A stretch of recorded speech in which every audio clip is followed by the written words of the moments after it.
Pronto.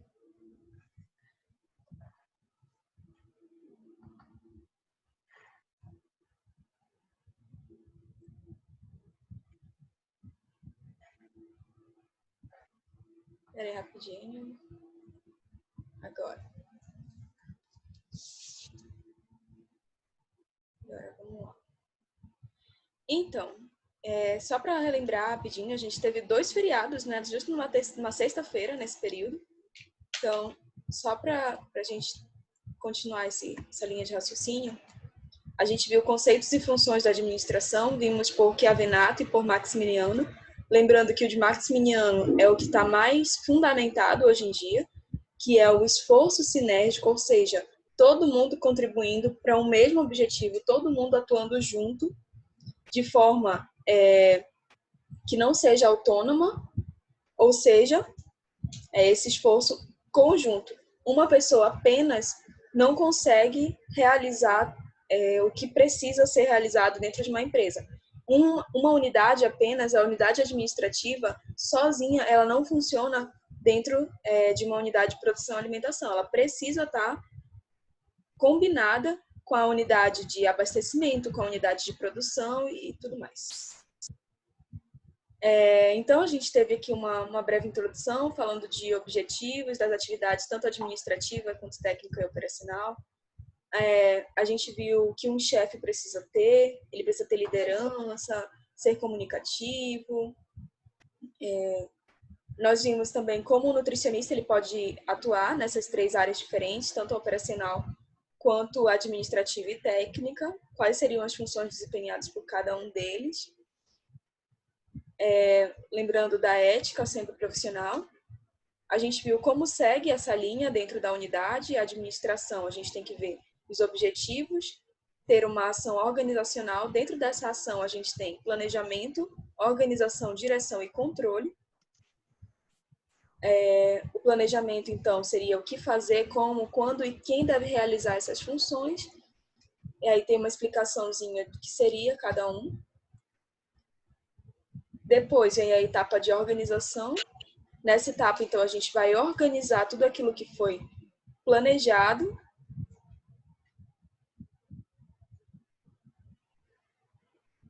De acordo com Gulag, é um ato de tomar deliberações e incorporá-las em ações e instruções. Então, vou pegar tudo aquilo, né, que já foi planejado. Opa, perdão. Isso é a direção, né?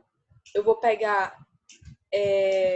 a direção, ela é um cargo específico da chefia.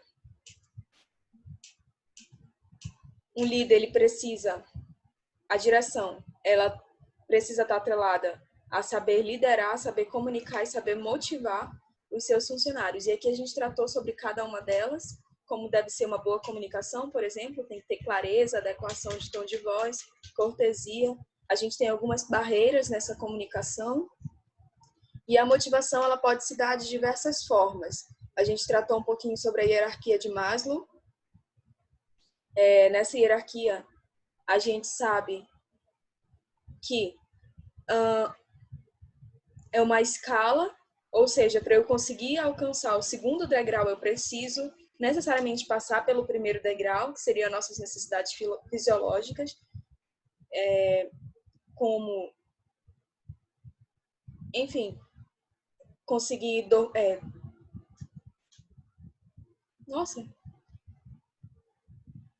sobreviver, né? Como a gente viu aqui nas necessidades de Maslow, a gente fugiu a ideia da fisiologia no trabalho. Alguém lembra que a gente tratou?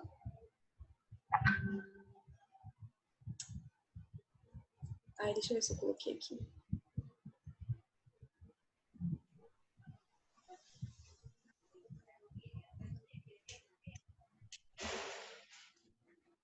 Tá.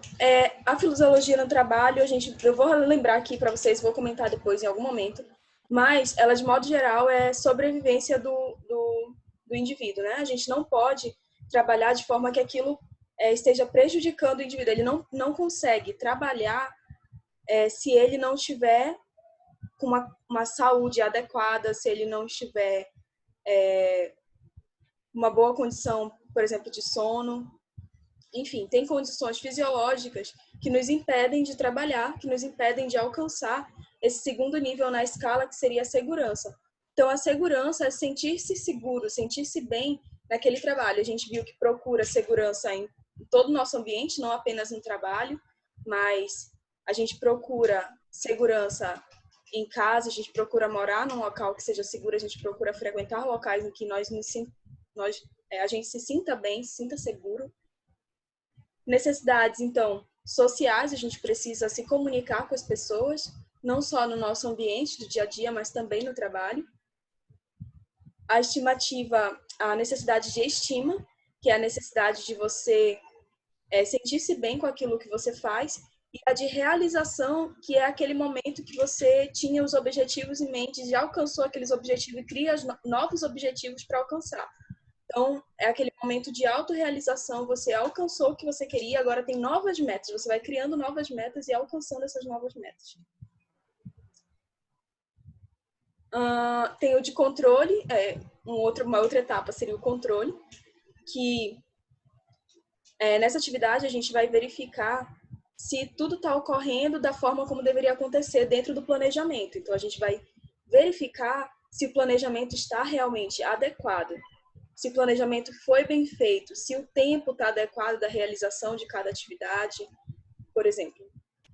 Se o custo está sendo, se o gasto com a unidade está sendo aquilo que foi planejado, enfim. E se for preciso, a gente faz essas pequenas modificações para que o controle, para que a empresa funcione da melhor forma. Então, o controle ele vem para encontrar os obstáculos ou encontrar as dificuldades dentro da unidade e buscar soluções. Então, ele vem modificar visando melhorias, caso seja preciso, né? Então, a gente viu que o controle ele é uma comparação entre a execução e aquilo que foi planejado. Ele vai comparar também os objetivos que haviam sido listados com os resultados. A gente viu a diferença entre o ANFIM e o ANMEIO.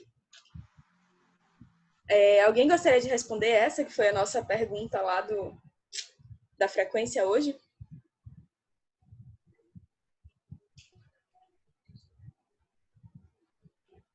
Todo mundo sem áudio. Cri, cri. Cadê quem? A Ellen. A UANFIM está mais voltada, professora. Responde aí, gente, para mim. Que colabora diretamente com o mesmo objetivo, o mesmo curar o paciente, podemos dizer assim. Exatamente. E a UAMEIO?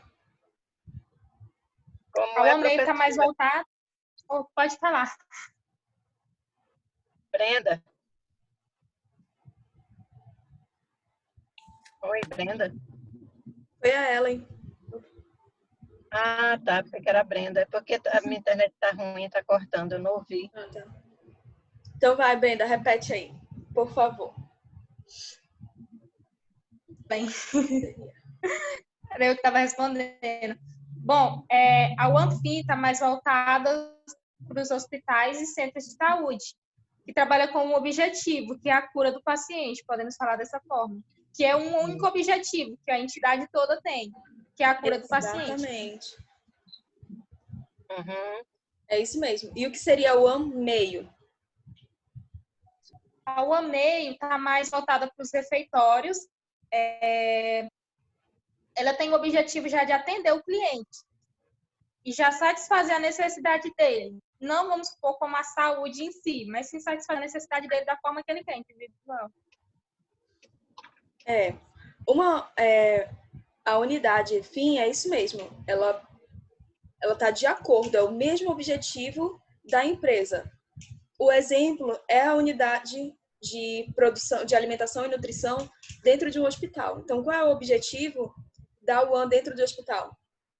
Melhorar a saúde daquele paciente por meio da alimentação. E o objetivo do hospital é melhorar a saúde daquele paciente. É fazer com que ele se recupere o mais rápido possível e saia do hospital. A UAMEIO ela é uma UAN que ela está entre o objetivo da empresa, ela contribui para o objetivo final daquela empresa. O exemplo clássico é o UAN de escolas, universidades. Por quê? Ela vai contribuir para a saúde do paciente, do cliente, do estudante, para que ele consiga estudar melhor, para que ele tenha um desempenho melhor no ensino. O objetivo da escola, da instituição de ensino, é dar conhecimento para aquele aluno, fazer com que aquele aluno se forme, enfim.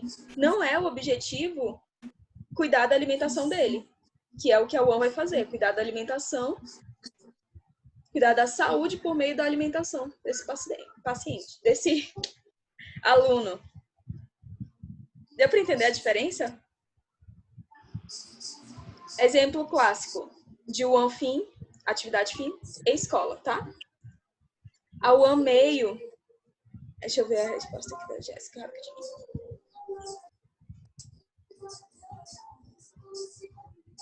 A UAN meio, ela não está relacionada diretamente com o objetivo final da instituição.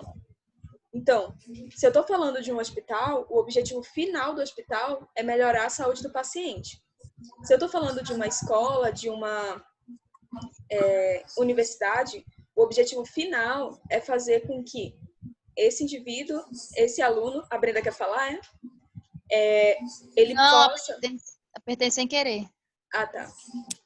O objetivo dessa instituição é levar conhecimento para o aluno, não é levar saúde, necessariamente. Mas é importante que ele tenha saúde para obter o conhecimento.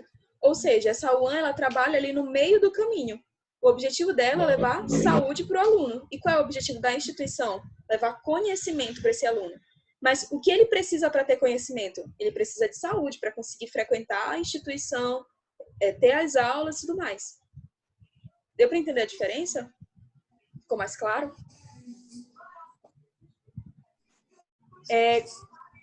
Se, por exemplo, perguntar numa prova, na prova, vou tentar esclarecer melhor. Um exemplo de atividade fim.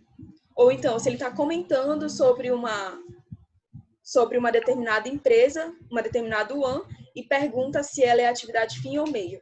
A atividade fim sempre vai ser hospital ou posto de saúde, UANs relacionadas à saúde, diretamente à saúde. Se for escola e qualquer outra unidade de alimentação e nutrição, o objetivo dela não é saúde. É ensino, é prestação de serviço, é outra coisa. Saúde é só hospital e unidades de saúde, tá? O resto todo vai ser UAN meio. Vai ser uma UAN que contribui para o objetivo final, mas que ela não tem como objetivo, a instituição onde está essa UAN, não tem como objetivo final a saúde daquele paciente. Uma melhora na qualidade da alimentação daquele paciente. Então, olha, ó, atividade fim é uma UAN que quer levar saúde para o paciente. Atividade meio é aquela UAN que leva saúde para o paciente, para o aluno, ou, enfim, para o cliente, mas a instituição não é de saúde. A instituição, por exemplo, é de ensino. A alimentação, a nutrição, ela vai sempre buscar levar para o paciente saúde, melhorias na qualidade da alimentação e na qualidade de vida dele. Mas a instituição que ele faz parte não tem como objetivo principal esse. Eu vou fazer umas questões sobre o UAN, para ver se fica mais claro depois para vocês, e aí a gente vai tirando dúvida sobre atividade fim e atividade meio, tá bom? Se alguém ainda tiver dúvida com relação a essa parte, a gente conversa melhor no final, tá bom? Então, bora lá. A gente viu que teve a lei que faz uma dedução no imposto de renda para aquelas empresas que participam do programa de alimentação do trabalhador. Então, essas empresas, elas acabam querendo ou criar uma unidade de alimentação e nutrição dentro da sua empresa ou contratar uma unidade de alimentação e nutrição para a sua empresa. Por quê? Fazendo isso, ela ganha dedução de imposto, tá?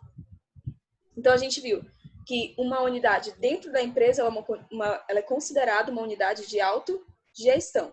Uma unidade, uma UAN terceirizada, ela é aquela que presta serviço para a empresa, ou seja, você contratou. Quando você contrata, essa UAN é uma UAN terceirizada.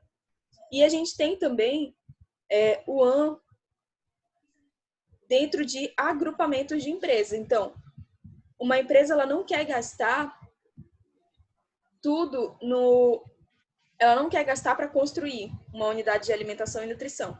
Ela não tem condições para isso. O que ela faz? Ela chama empresas próximas a ela e fala, vamos construir uma unidade? E aí todo mundo junta dinheiro e constrói apenas uma UAN dentro de uma dessas empresas contratadas. Ou as 3 se juntam e contratam uma unidade de alimentação e nutrição. Tá? Então, autogestão dentro da empresa. Terceirizado quando uma empresa contrata. Agrupamento quando várias empresas se juntam e contratam, ou quando várias empresas se juntam e constroem uma dentro da empresa. Se tiver alguma dúvida, vocês chamem aqui.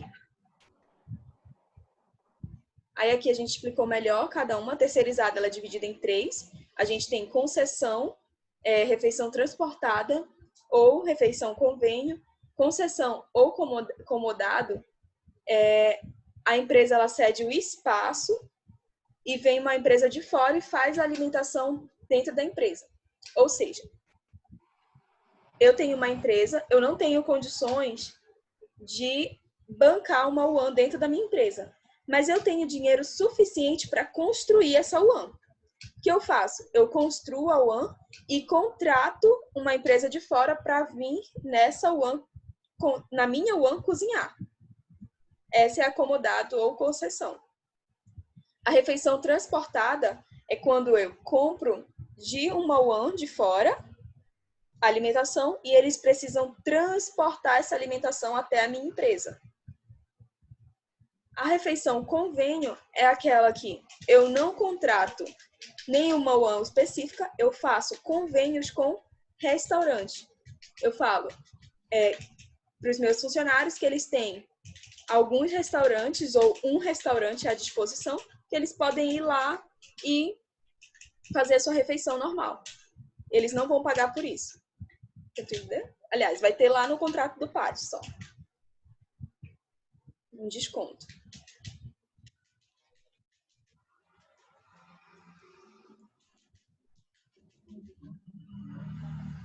Assim. Então, a gente viu um pouco sobre estrutura organizacional também, que a estrutura organizacional ela é a base da empresa, ela busca atingir os objetivos dessa empresa. A gente viu as etapas dessa estrutura, definição de quantificação e propósitos da empresa. A gente viu as etapas de estruturação, a gente viu a segunda etapa de estruturação, que é a integração das unidades de trabalho. A gente viu o que seria, então, sine qua non, que é algo imprescindível para dentro da empresa. O que é imprescindível dentro da empresa, dentro dessa etapa de estruturação? É uma execução eficiente e sequenciada. Essa execução eficiente do que foi planejado, ela é algo indispensável dentro da empresa para que haja o alcance dos objetivos e das metas.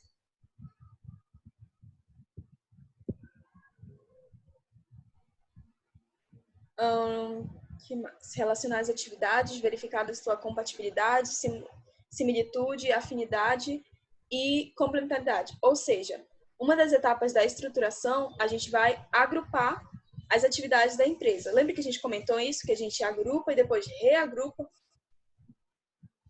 Integração das unidades de trabalho, elas estão todas relacionadas a uma interação e uma interdependência entre elas, uma vai depender da outra. Até aqui, a gente vai agrupar as empresas, agrupar os objetivos, né, as atividades que devem ser realizadas nessa empresa. Depois a gente faz uma reagrupação. Hoje a gente vai entender melhor como é que funciona isso aqui. Depois nós verificamos os órgãos especializados e a execução. Então, tendo tudo isso, a gente espera uma execução eficiente e sequenciada. Outra etapa, autoridade e subordinação. A gente precisa saber quem é que manda e quem é o seu subordinado dentro da empresa, verificar essa escala e hierarquia de trabalho. Definição das funções e atividades. É importante que cada um saiba exatamente qual é a sua função dentro da empresa e qual é a sua atividade, né, qual é a função que ele realiza, que ele deve realizar. Cargo. Estabelecimento de comunicação e mecanismos de controle. É importante que a gente tenha formas de se comunicar de maneira rápida, conseguir uma resposta correta e rápida, essa mesma palavra. Não pode ser aquela resposta que precisa passar por várias pessoas até a gente saber exatamente o que precisa fazer, porque senão a empresa ela pode não funcionar. Como assim? Eu preciso saber o que fazer agora. Se eu não tiver um chefe, alguém acima de mim, a quem eu possa recorrer, e ele tenha ciência das normas e das instruções dentro da empresa, e se ele puder me dar uma resposta, fica mais fácil, fica mais rápido esse diálogo. Se ele precisar passar isso para outra pessoa, e essa outra pessoa para outra pessoa, para o chefe dessa empresa, essa informação acaba... a atividade ali acaba sendo realizada de forma errada, ou, aliás, pode ser realizada de forma errada e a empresa pode sofrer consequências com relação a isso. Então, é importante estabelecer uma forma de comunicação rápida. Se forem coisas emergenciais, como que eu posso falar com o chefe? O meu chefe pode resolver? Não, é uma comunicação que vai ter que passar para o chefe do meu chefe. Então isso aí eu tenho que resolver depois, eu tenho que ver tenho que tentar ajustar isso de uma outra forma para que eu não haja de forma indevida aqui. O meu chefe não pode responder, ele não sabe responder, então eu vou fazer o que eu acho que deve ser aqui. Aí tem que tomar cuidado com relação a isso. Passei umas atividades para vocês e hoje então a gente vai ver os tipos de estrutura organizacional. Quais são então os tipos que a gente pode, as formas que a gente pode estar organizando a nossa empresa? Então a gente tem a estrutura organizacional em linha, tá?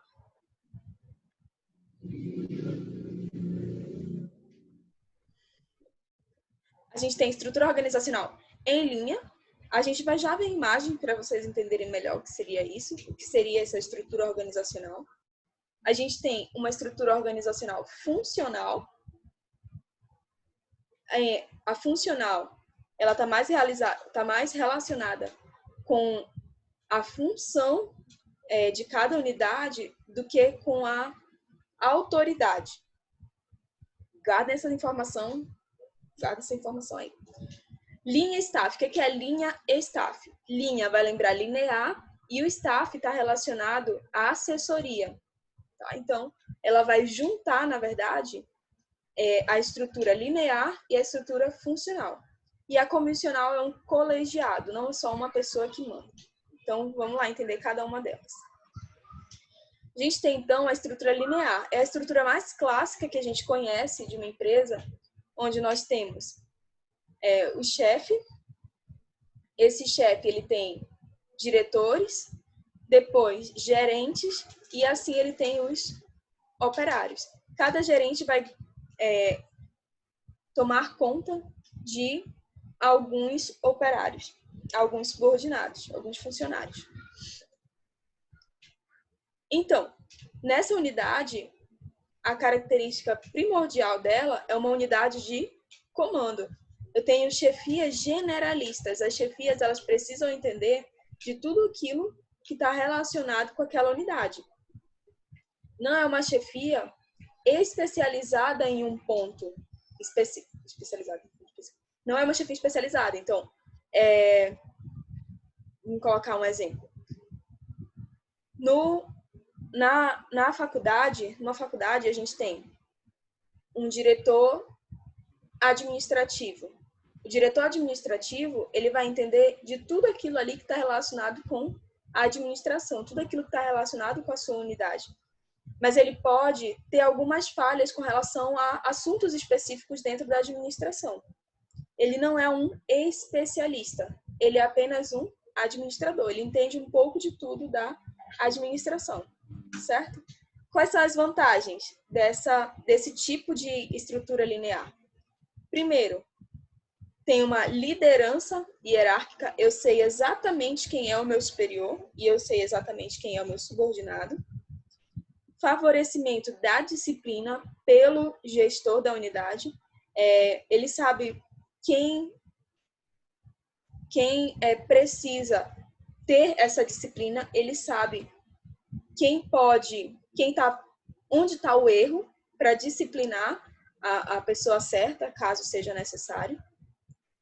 É uma estrutura de baixo custo, porque eu tenho esses gerentes, esses diretores generalistas, então eles não são especializados. Quando eles não são especializados, acaba sendo um custo menor e não são muitos.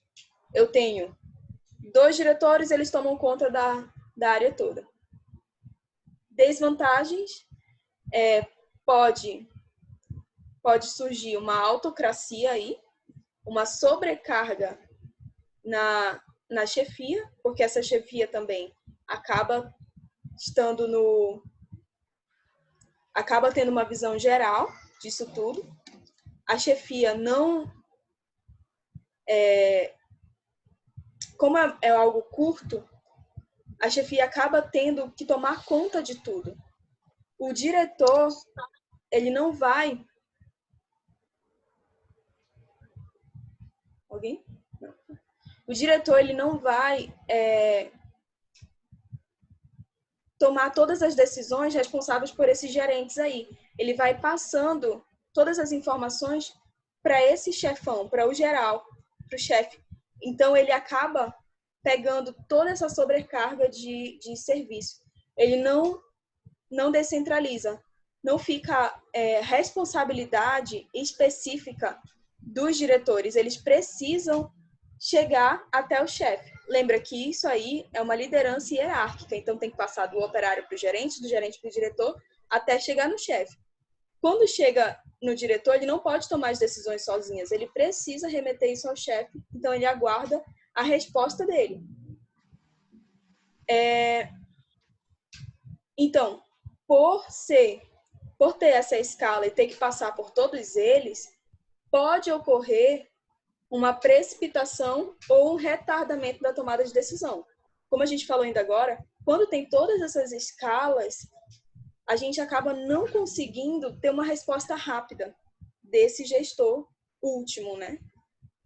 Então, as decisões elas acabam demorando para chegar às respostas finais, ou ocorre que o operário acaba tomando a iniciativa e fazendo o que ele acha que deveria ser feito naquele momento. Como essa estrutura linear, ela é uma estrutura que sobrecarrega o chefe ele acaba tendo autoridade sobre tudo que envolve a empresa. Vocês acham que esse tipo de empresa ele funciona melhor com uma empresa grande ou com uma empresa de pequeno porte?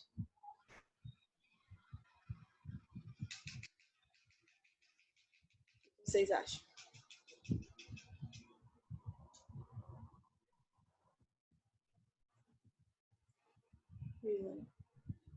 Pequeno porte, a Gislaine respondeu aqui no chat. Não tem como uma grande empresa utilizar esse tipo de estrutura, porque o chefe acaba ficando muito distante do operário e as respostas precisam ser rápidas. A comunicação dentro da empresa precisa ser rápida para solucionar o problema o quanto antes.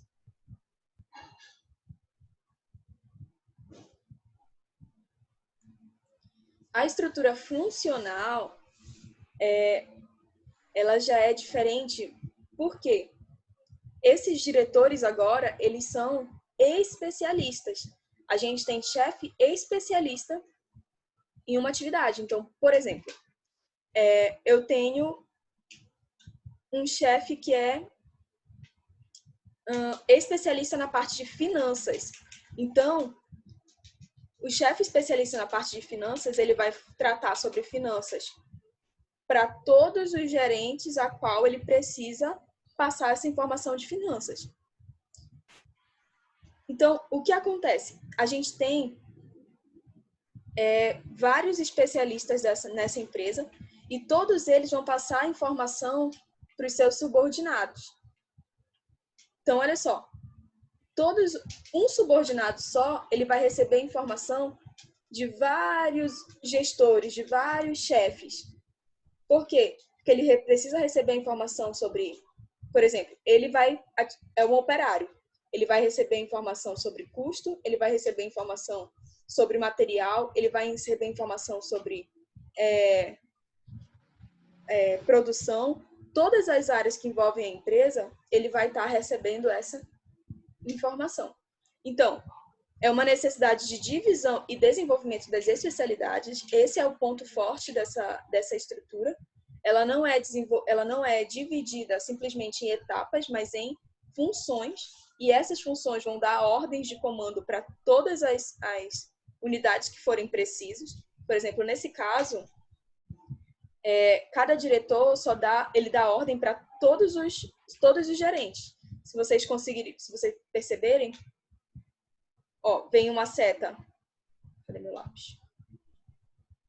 Vem uma seta do diretor para cá, para cá, para cá e para cá. Então, um especialista, ele dá ordem para todos os seus subordinados. O outro especialista, ele vai dar ordem também para todos os seus subordinados. O mesmo subordinado recebe a ordem de todos os diretores, tá? Então,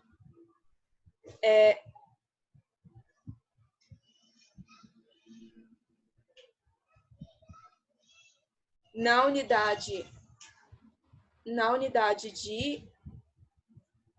Deixa eu voltar aqui.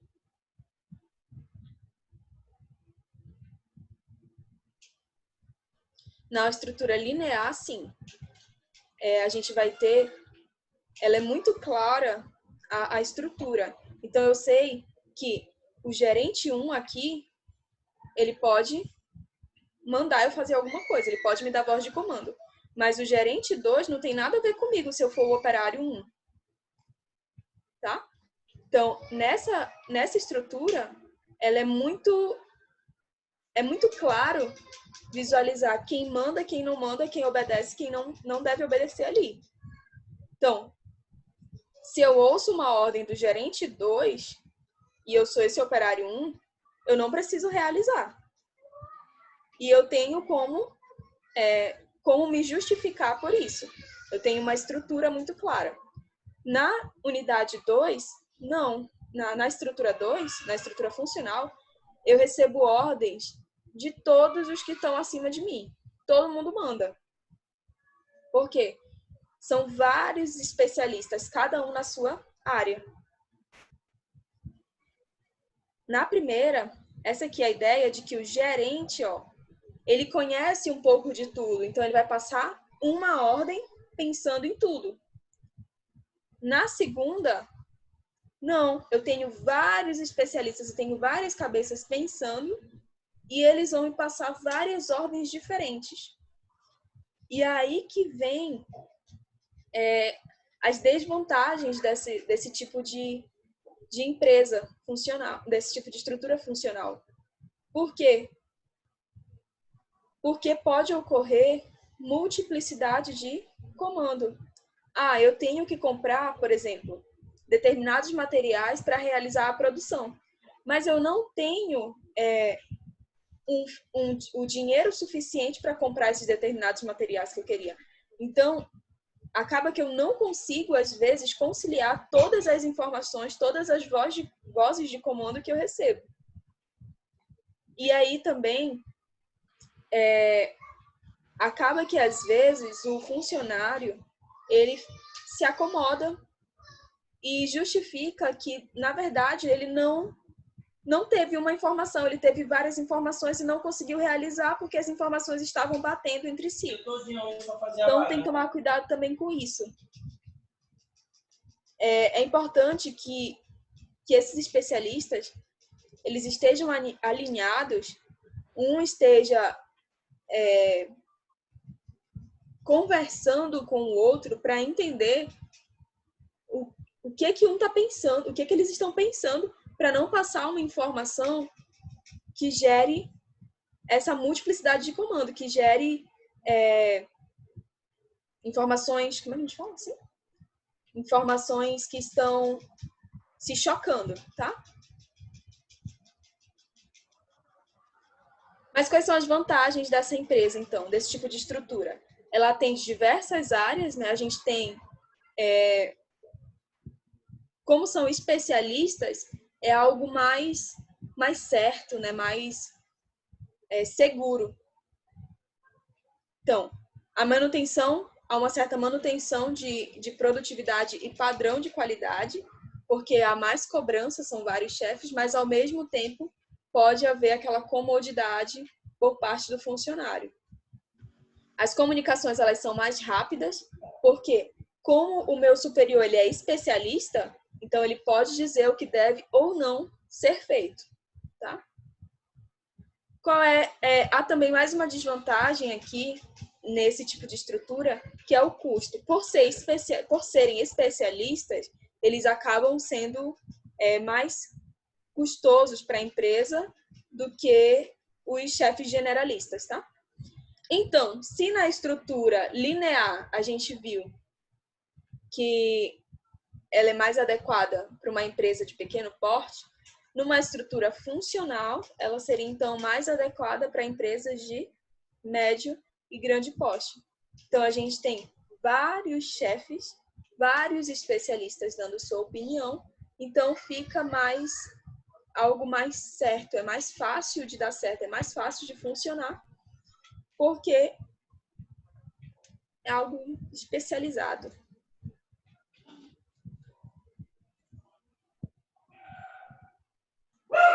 Linha staff ou linha mista é o nosso terceiro tipo de estrutura organizacional. E o que significa, então, essa linha staff? Ela relaciona, aliás, as duas estruturas, a estrutura linear e a estrutura funcional. Peraí, como assim eu posso ter uma voz de comando e, ao mesmo tempo, essa voz de comando ser várias vozes de comando e ter especialistas? E como é que funciona isso aí? Então, a gente tem uma hierarquia muito clara, só que os superiores, eles podem ter o que a gente chama de staff, que seria tá bem aqui, assessor, tá bom? Esse assessor é nada mais, nada menos do que um especialista. Então, o diretor, ele vai dar uma voz de comando, ele tá ali para dizer o que o gerente, o diretor aqui, o que o gerente deve ou não fazer. Mas esse diretor está assessorado por um staff. Ou seja, ele vai ter mais segurança naquilo que ele vai estar dizendo, naquilo que ele vai estar solicitando para o seu gerente. Então, eu sei exatamente quem é o meu superior não é o staff ele está aqui apenas para auxiliar o diretor, então eu respondo para o diretor, e mesmo assim a gente tem uma voz que seria uma voz mais especializada, um comando mais especializado, tá bom? Então, quais são as vantagens? A gente tem uma facilidade de decisão dos chefes, porque eles estão sendo assessorados. Temos uma maior credibilidade e confiança. Temos uma maior credibilidade. Tá travando?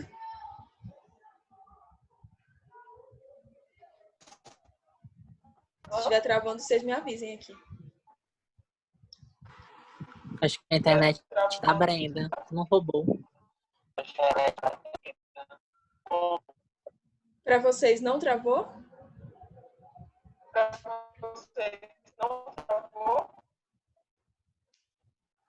Não sei o que tá acontecendo aqui, eu tô escutando a minha voz. É um áudio de alguém que tá ligado, aí tá repetindo. Ah, então. Espera aí que eu vou deixar todo mundo no mudo.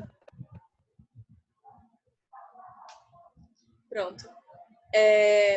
Então, gera uma maior credibilidade e confiança às normas, já que a gente tem um diretor, um superior que está sendo assessorado. Outra vantagem que não está aqui seria o quê? A gente consegue ter um custo barato, porque eu não estou pagando vários especialistas. Eu escolho um especialista em uma área que eu mais preciso, por exemplo, normalmente empresas elas precisam de um auxílio melhor na área financeira, né? Então, vamos lá, eu pago um especialista em finanças de empresas e eu consigo escolher melhor que tipo de produtos eu quero utilizar da empresa, qual é o funcionário que eu preciso contratar para minha empresa e tudo mais. Tudo isso está relacionado com as finanças. Desvantagens disso aí, pode ocorrer um conflito entre o linha e o staff. O linha pode querer se meter e realizar uma voz de comando o staff pode querer se meter e realizar uma voz de comando para o linha, o que não pode acontecer. Pode ocorrer também um retardo no processo decisório. Tá? Apesar de ser em linha, o gerente ele precisa... Eu sou subordinado, eu vou perguntar alguma coisa para o diretor, mas o diretor ele precisa conversar com esse staff para ter um melhor auxílio, senão não adianta estar pagando o staff, né? Não que ele precise sim, não, ele é o diretor, ele pode mandar o que ele quiser, mas já que ele está pagando esse staff, que a empresa está oferecendo esse staff para o diretor, ele precisa compartilhar essa ideia e eles vão decidir juntos qual é a melhor solução para a questão do gerente aqui nesse caso. Então, ela pode... É um processo um pouco mais retardado, um processo decisório um pouco mais retardado, comparado à nossa estrutura funcional, tá? Então, o staff ele não manda em ninguém, ele só vai ser um método de consulta. Exatamente. De consulta para o superior, tá? Não é de consulta para o subordinado. Sim. Se for de consulta para o subordinado, pode ocorrer conflito aí, porque ele não pode mandar no subordinado, no funcionário. O staff ele não é um contratado da empresa, ele foi contratado só o serviço serviço prestado, né? Ele não é funcionário da empresa. A estrutura comissional ou de colegiado, o que prevalece nela é um conselho, tá? Então, não tem um diretor, não tem um só chefe. O último nunca vai ser só um, sempre é um conselho. Então, eles vão decidir juntos essa ideia, vão decidir juntos o que deve ser feito e repassar para os seus subordinados. Então, por exemplo, Banco do Brasil, Banco do Bradesco, eles têm os diretores ali naquela empresa, eles têm o gerente geral, mas eles não respondem por todos os bancos do Brasil, digamos assim. Todos os bancos do Brasil, eles estão juntos, eles recebem uma mesma ordem de seus superiores, que é um colegiado. Não é uma só pessoa que toma toda essa decisão. Então, eu tenho vários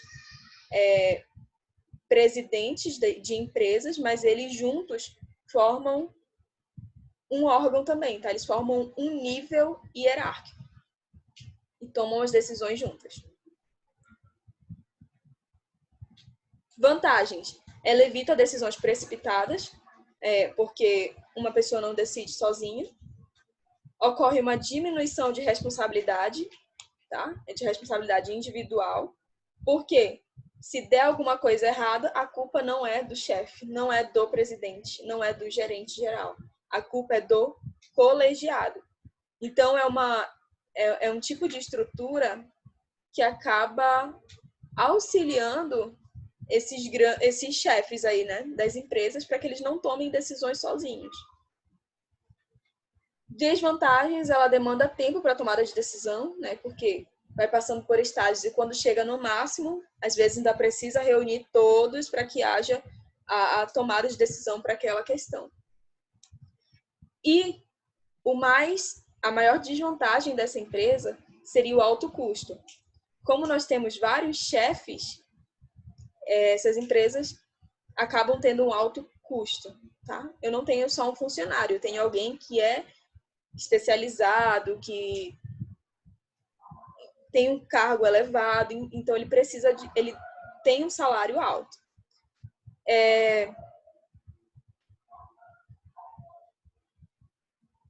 Vou falar alguma coisa aqui.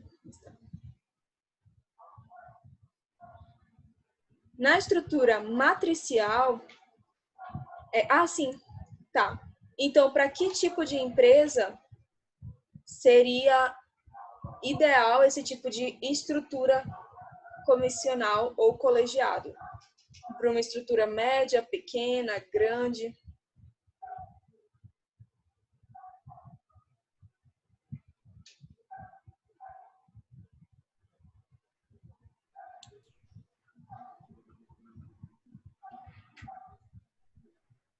Alguém? Uma grande, não? A gente chama de... não é super grande, mas é outro termo lá, mas quer dizer isso, né? Uma empresa muito grande, na verdade, né? São essas empresas que têm ramificações, né? Como o Banco do Brasil, o Banco do Bradesco, esses bancos de modo geral, supermercados, supermercado Mateus, supermercado Açaí, que são grandes empresas, não é apenas uma, né? Acaba que eles têm que ter esse tipo de estrutura para funcionar. Porque todos têm que falar a mesma língua. Apesar de estarem em locais diferentes e distantes um do outro, eles precisam estar de acordo. E a mista seria para média e grande também? Isso, a mista para média e grande. É como se fosse uma rede de empresas, mais ou menos. A comissional, sim, perfeito, é isso mesmo, uma rede de empresas. Normalmente ela é utilizada para esse tipo de empresa. Que são várias, na verdade, né?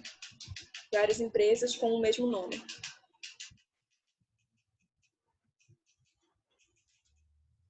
A matricial, então, ela é uma outra ideia. Lembra que a gente falou que a estrutura funcional, ela junta a estrutura a estrutura mista, Lean Staff, ela junta a estrutura linear com a estrutura funcional?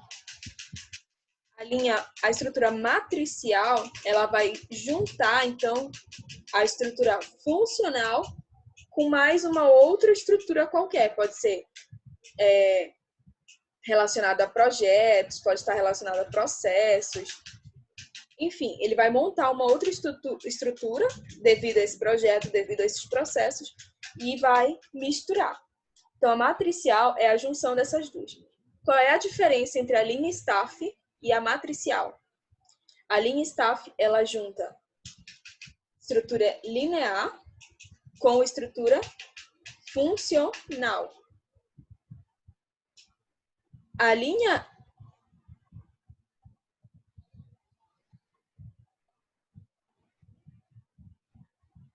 Staff com estrutura... a Lean Staff, ela junta estrutura linear com estrutura funcional. Estrutura matricial, ela vai juntar funcional com uma outra, que não pode ser linear, porque senão ela deixa de ser matricial e passa a ser mista ou Lean Staff. Combinado? Deu para entender a diferença? Mista ou Lean Staff junta linear com funcional. Matricial vai juntar funcional com outra que não seja linear. Beleza? Cada colaborador, ele vai responder a 2 chefes, tá? Ele não tem como naquela funcional, que é só funcional, que ele recebe instrução de todo mundo, ele vai receber agora instrução de 2. Quem são esses 2? O gerente, que seria na linha, que seria numa estrutura linear, diretor-gerente, tá?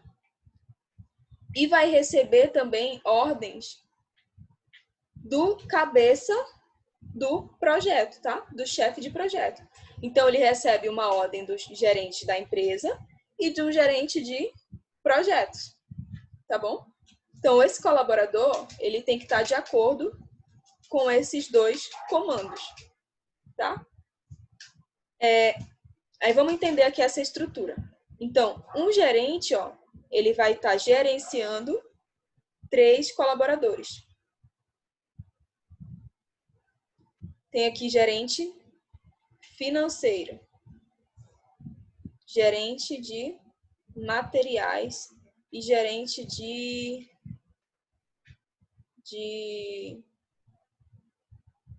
financeiro, material, processo está aqui. Ai, diz aí um gerente de... Diz aí alguém um gerente. Gerente, a gente tem empresa, gerente financeiro, gerente de materiais e gerente de... Processo administrativo. Administrativo, pronto, obrigada. Nossa, então... Pronto. Gerente de compras, gerente de RH. Aí, pode ser de RH também, né? Nossa. Dependendo da empresa, gerente de... Aí, a gente tem, então, o gerente de projeto também. Ah, eu tenho um projeto de ajudar a sociedade. Eu levo cestas básicas para a sociedade, por exemplo. Aí eu vou ter que ajustar. Esse projeto, ó, ele vai... aqui nesse caso, vai ter 3 colaboradores, sendo que cada colaborador vai receber 2 comandos. Então, esse colaborador, ele vai estar no segundo projeto recebendo a informação, a orientação do gerente financeiro. O outro colaborador vai estar recebendo a informação de materiais e o outro colaborador do administrativo ou do RH. E aí, esses 3 vão ter que conversar entre si para montar esse projeto de acordo com as ordens que cada um recebeu. Deu para entender? Esse segundo projeto, a mesma coisa. Cada colaborador vai receber ordem aqui de um gerente específico, sendo que eles estão debaixo do comando desse chefe aqui do projeto 3. Tá? E mesma coisa para o projeto 4. Bora lá. Dentro de uma empresa, ela pode ter vários projetos o tempo todo. Então, por exemplo, a empresa Google é uma empresa muito grande e ela tem muitos ramos. Por exemplo, o Google Classroom é um tipo de projeto, digamos assim. O calendário do Google é outro projeto. Cada projeto, ele vai ter alguém gerenciando esse projeto, tá? Um chefe de projeto. Só que para que esse projeto ocorra, a gente tem outro gerente por trás dizendo o quanto ele pode pagar por esse projeto, quantas pessoas ele pode contratar para esse projeto, quais os materiais ele pode fornecer para esse projeto.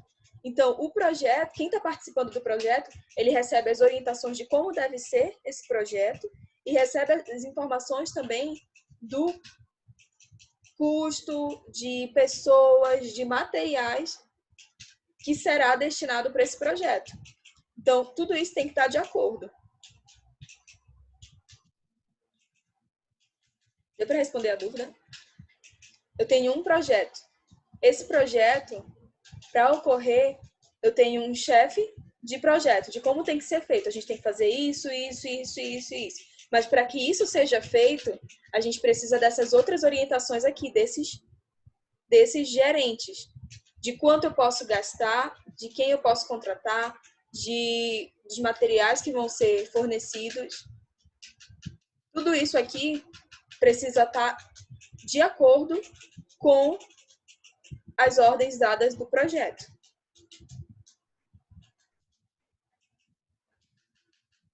E aí?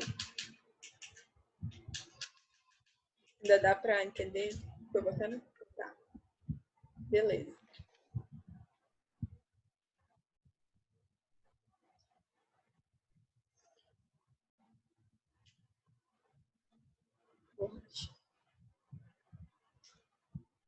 Então, quais são as vantagens desse tipo de estrutura? Vantagem é a realização de vários projetos ao mesmo tempo. Então, eu tenho uma empresa que consegue criar muitos projetos, criar várias ideias ao mesmo tempo, colocar em prática, né?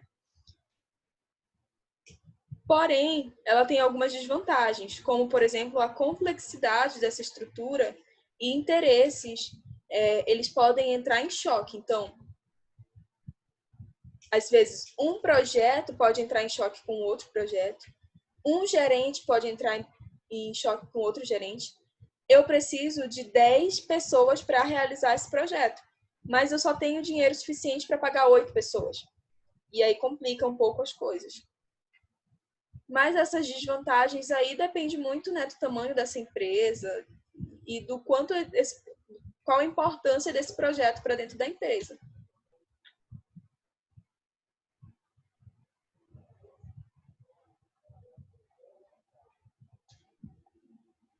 Eu não entendi a carinha, foi agora?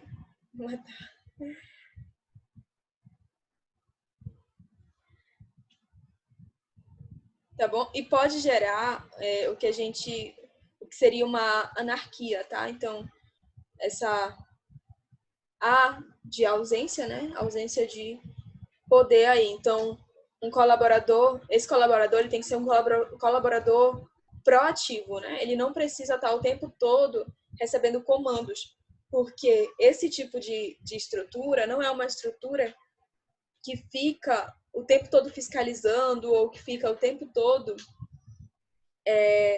dando ordens e tudo mais. Ela dá o projeto, claro que tem uma orientação com relação a esse projeto, e os gerentes vão dizer o que pode e o que não pode. Mas esse colaborador tem que gerar, tem que produzir esse projeto, tá? Senão a empresa acaba tendo gasto com esse colaborador e ele não está sendo vantajoso para aquela empresa.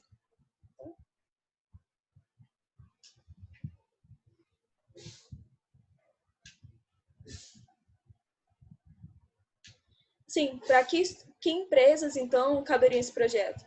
Esse tipo de estrutura? Normalmente, para empresas não necessariamente grandes, mas para empresas que tenham muitos projetos, tá? A serem realizados.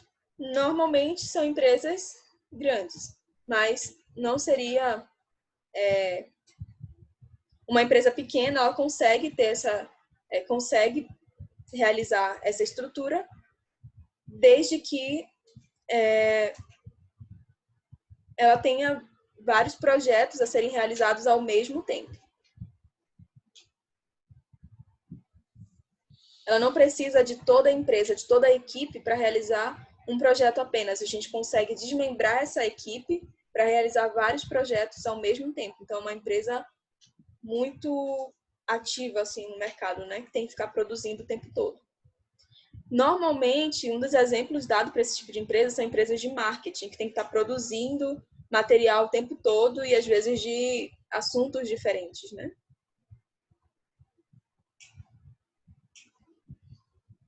Então, a gente viu quais são os tipos de estrutura, então agora a gente vai ver como departamentalizar, como dividir a nossa empresa. Então, o que seria essa departamentalização, né? É organizar as atividades visando facilitar tanto para o colaborador quanto para o chefe, para o gerente, o diretor, no caso, o superior dos subordinados, tá? Porque ele vai saber quem é o seu subordinado, quem é o seu superior, quem são todos os seus colaboradores dentro da empresa. Então, isso é muito importante. É muito importante ter essa departamentalização dentro da empresa. Se a empresa vai aumentando, eu aumento as especializações, as atividades dentro dessa empresa. Então, eu crio grupos mais especialistas em determinados assuntos e eu aumento, então, as unidades de trabalho dentro daquela empresa. As especializações, elas podem sofrer aumento tanto horizontal, ou seja, eu posso criar mais níveis, quanto vertical. Eu posso criar mais unidades, mais grupos que estejam no mesmo nível hierárquico. Então, vamos entender isso aqui. A gente tem, então, essa primeira aqui estrutura, né? Onde quem está no primeiro nível hierárquico é a divisão de nutrição, ou seja, a unidade lá de nutrição.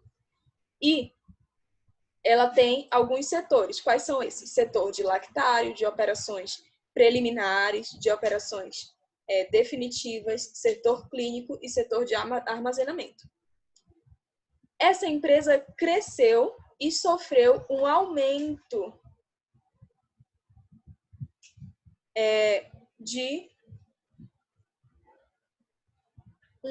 de especializações, um aumento de unidade. Esse aumento foi vertical ou foi horizontal? Aqui a gente percebe que foi um aumento vertical, certo? Essa empresa tinha 2 níveis, ó, e ela passou a ter 3 níveis hierárquicos. Então, o setor de abastecimento e produção, ele foi agora desmembrado em setor de operações preliminares, operações definitivas e setor de armazenamento. Então, antes, o que estava todo mundo aqui, ó, esses dois, mais esse, estava todo mundo somente abaixo da divisão de nutrição. Mas a empresa está crescendo, está ficando muita coisa para organizar, para verificar. Então, o que eles fazem? Eles criam um setor. Não, então agora vocês vão responder para o setor de abastecimento e produção. Eu vou ter um responsável para esse setor. Então, agora todos os problemas, as dúvidas, as dificuldades que aparecerem não serão levadas diretamente para a divisão de nutrição. Vai passar, então, pela seção de abastecimento e produção antes.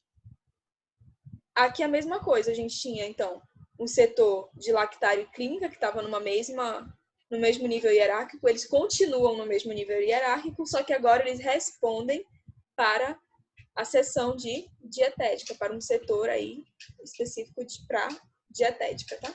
E aí essa dietética se fragmenta em lactário e clínica.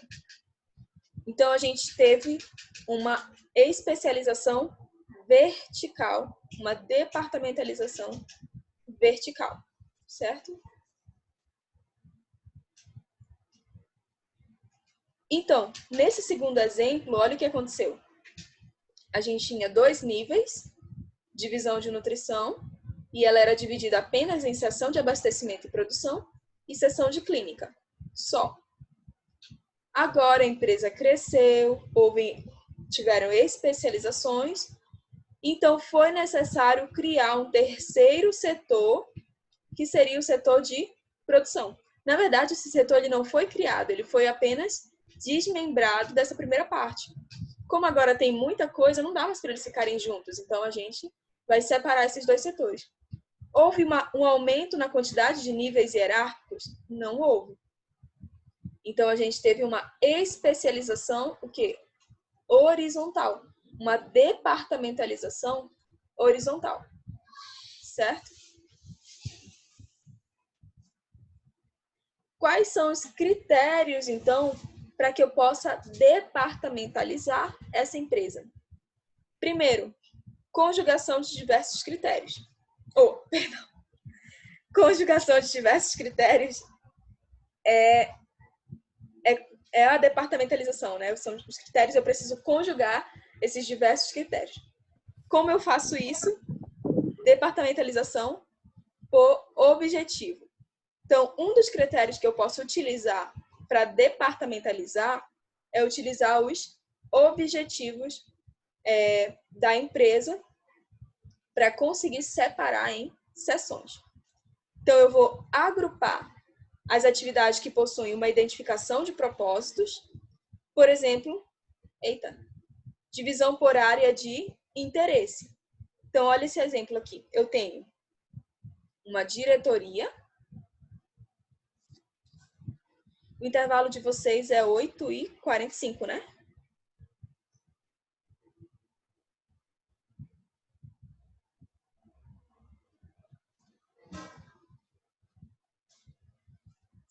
Se for 8h45, alguém confirma para mim no chat, por favor. Senão... Ah, tá. Obrigada, Jamile.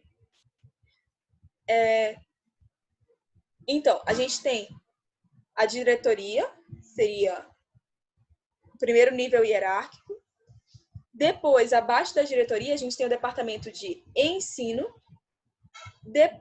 Ao lado, ou seja, no mesmo nível hierárquico, a gente tem um departamento de extensão e, por último, um departamento de pesquisa, tá? Essa seria uma forma de departamentalizar por meio de objetivos. O objetivo de pesquisa, o objetivo de ensino e o objetivo de extensão. Ou, aqui embaixo, é um segundo exemplo, tá? Um outro exemplo, trazendo agora para a unidade de alimentação e nutrição, seria eu separar por setor de ensino e pesquisa e o setor de clínica. O que seria esse setor, né, de ensino e pesquisa? Alguém tem ideia? Dentro de uma unidade de alimentação e nutrição?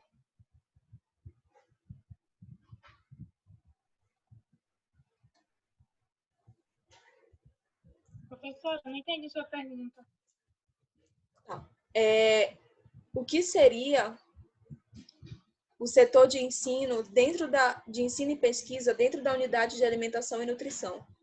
Qual seria um exemplo de uma atividade ou de uma função que está relacionado com o ensino e pesquisa dentro da UAN, dentro da unidade de alimentação e nutrição?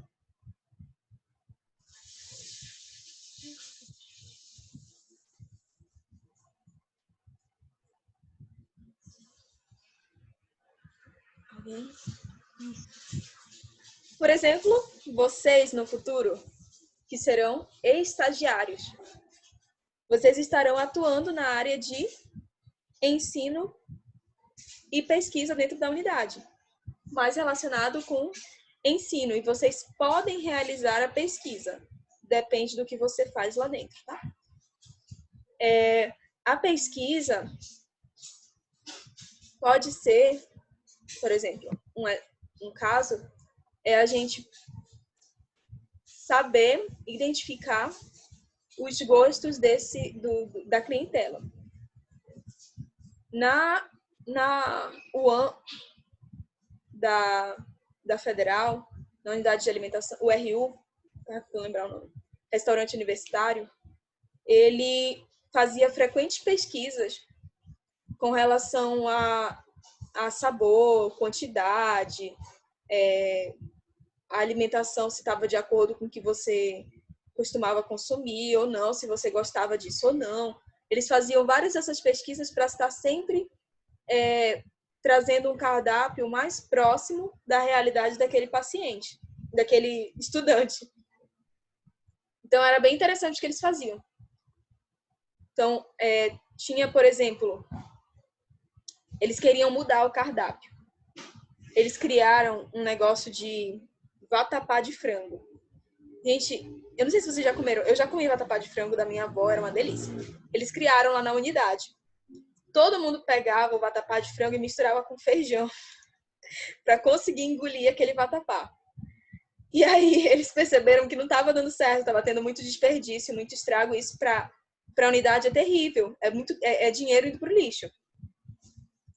Então, eles fizeram essas pesquisas, né, para ver o que as pessoas acharam do vatapá. E foi, sim, a pesquisa, todo mundo, né, colocando se foi acho que foi em carinhas, eu não lembro se foi em carinhas ou se foi em numeração. Ou você colocava a carinha triste ou você enumerava, né? Tipo assim, de 1 a 5, sendo 5 muito bom e 1 muito ruim. Nossa, a maioria colocou muito ruim. As pessoas diziam que precisavam misturar com feijão para conseguir engolir. Enfim. E aí isso é muito bom, porque muda o alimento e a empresa passa a ter menos gastos, né? Ela pode estar se adequando ao estudante. Então, essa parte de ensino e pesquisa aqui dentro da UAM, ela é muito importante. Um outro critério para departamentalizar os serviços dentro da unidade é departamentalizar por produtos ou por serviço. Um exemplo, então, seria setor de dieta geral, setor de dieta especial. Na unidade que eu fiz estágio, esses dois setores, eles eram próximos, mas não eram juntos. Eu tinha o cozinheiro específico do setor geral e eu tenho o cozinheiro específico da área de dieta especial. Até porque, muitas vezes, da dieta especial, não pode ter açúcar, não pode ter sal, não pode ter gordura. Então, a colher que eu estou mexendo o arroz para todo mundo, dieta geral, eu não posso mexer o arroz da dieta especial. Então, os talheres são diferentes, quem produz são pessoas diferentes, enfim, tem tudo que ser diferente. Tem que ser bem marcado e o espaço também tem que ser separado para que não haja contaminação cruzada, não no sentido de perigo, mas no sentido de contaminar um alimento com o outro mesmo.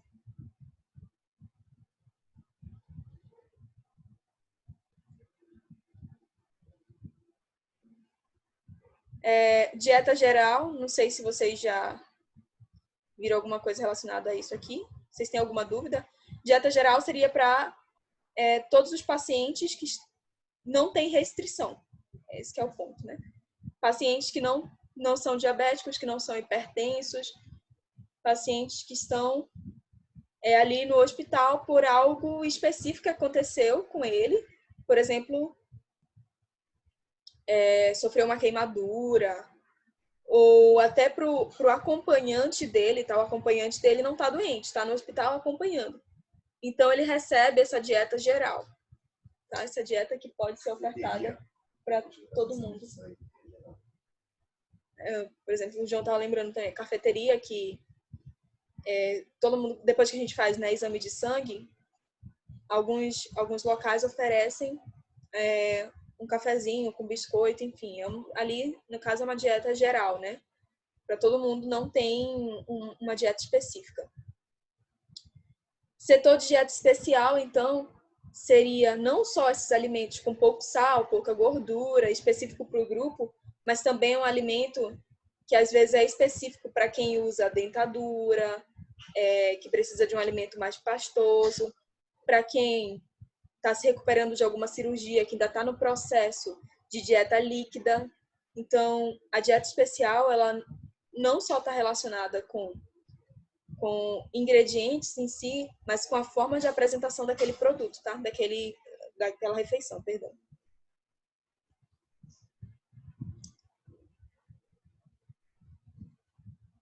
Eita, já até tomei um tempinho do intervalo de vocês. Vou dar um stop aqui. Acho que eu não vou conseguir enviar esse vídeo para vocês, tá? Porque como ele fica muito grande,